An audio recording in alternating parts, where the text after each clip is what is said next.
మార్గం అని నాకేదో బాధ అయి అంటలేను. ఒక్క మాట నేను చెప్తా, గరీబోళ్ళు అల్కగా దొరికిండ్రు హైడ్రాకు. అదే పెద్ద పెద్దోళ్ళు నేను ఒక్కసారి వాళ్ళవి కూడా చూపెడతా, వాళ్ళ కాడికి మాత్రం పోతలేదు హైడ్రా. ఇగో ఈయన పేరు పొంగులేటి శ్రీనివాసరెడ్డి. అగో చెరువు మొత్తం ఆక్రమించి ప్యాలెస్ కట్టిండు పొంగులేటి. చూడురు ఒక్కసారి మీరు ఆ మీద చూడురి. అగో ఈయన పేరు తిరుపతి రెడ్డి, ఈయన పేరు శ్రీనివాసరెడ్డి మంత్రి.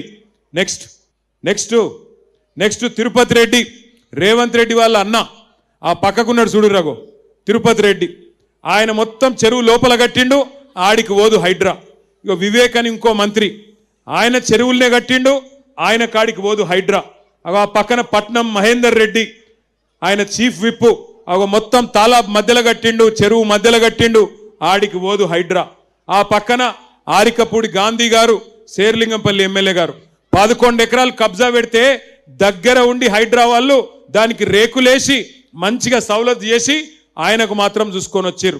నేను అడుగుతున్నా ఇవాళ రేవంత్ రెడ్డిని, అయ్యా నీకేమైనా సిగ్గుంటే హైడ్రా ఏం తప్పు చేసింది అంటున్నావు?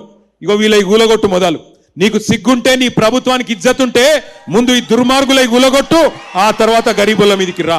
హైదరాబాద్ లో గరీబోడు తేరగా దొరికిండు, బలిసినోడు మాత్రం నీకు కనలబడతలేడా?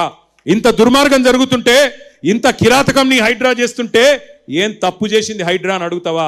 ఇలా హైడ్రాని అడ్డం పెట్టుకొని బ్లాక్ మెయిల్ చేసుకుంటా, బిల్డర్ల దగ్గర పైసలు గుంజుకుంటా, ల్యాండ్ యజమానుల దగ్గర పైసలు గుంజుకుంటా ఢిల్లీకి మూటలు పంపుతున్నాడు రేవంత్ రెడ్డి తప్ప హైడ్రాతోని లాభపడ్డాడు ఒక్క మనిషి కూడా లేడు.